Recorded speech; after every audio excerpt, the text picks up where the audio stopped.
garçon Gigi spot in the Colonial District. Donc, site in Colonial District, on est toujours dans le quartier colonial.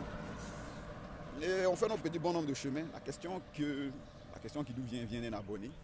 On est dans l'acquisition des connaissances et des compétences. Et il y a beaucoup de questions que j'avais gardées sous le coude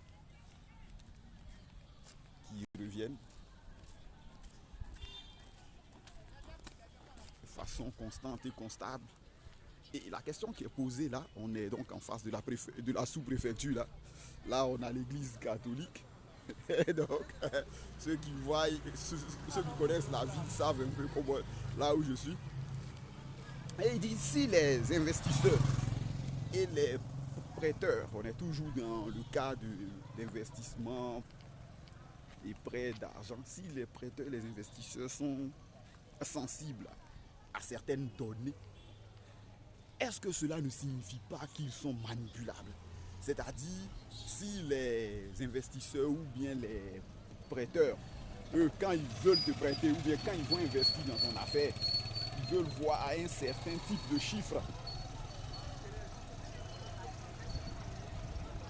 une certaine durée de remboursement, un certain délai de remboursement, ça signifie pas que... Est-ce que ça signifie pas qu'un porteur de projet ou bien demandeur de prêt mal intentionné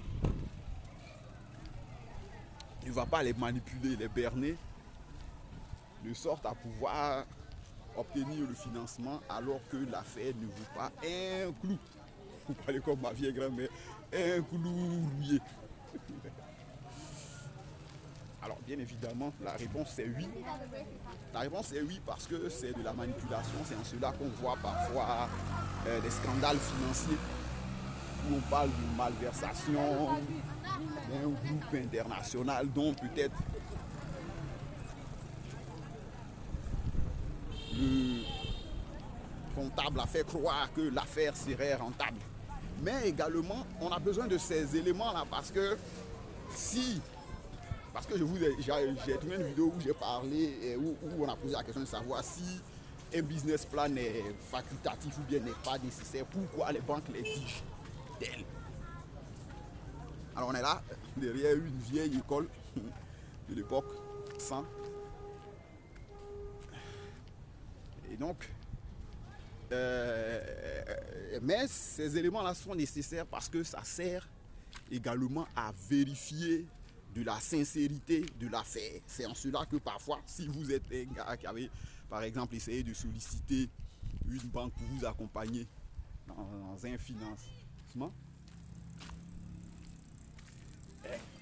vous allez voir que parfois, les gars vont vous rappeler pour vous dire cette partie-là, nous ne la comprenons pas. On a besoin. On a besoin que vous veniez nous la réexpliquer. Alors pourquoi les gars vont dire que nous voulons que vous veniez nous la réexpliquer? C'est parce que non, le chiffre que vous avez fait là, on ne sait pas si c'est une erreur de frappe ou bien si c'est une erreur de machine. Donc venez vous-même nous l'exposer afin que nous puissions mieux comprendre et bien comprendre et vite comprendre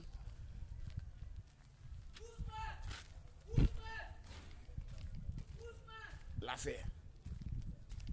Et en foi de quoi donc nous allons vous prêter l'argent sollicité ou nous n'allons pas le faire. Donc ces indicateurs auxquels ils sont sensibles là sont en quelque sorte des pièges qui parfois ça passe ou parfois ça casse. Ça casse si évidemment peut-être ce n'était pas une erreur mais que c'était fait intentionnellement de votre part pour que vous puissiez vite obtenir le prêt. Alors on est là devant une vieille maison coloniale là, rafraîchie. Nous en avons ici encore sur le côté. Et donc voilà pourquoi donc il faut, pour ceux qui veulent, c'est vrai qu'ils sont sensibles, que c'est manipulable, il faut être parfois sincère pour ne pas dire assez réaliste pour présenter votre projet sans émotion et pouvoir obtenir votre prêt. Voilà, garçon Gigi, acquisition de la connaissance nous retrouvons pour une prochaine vidéo.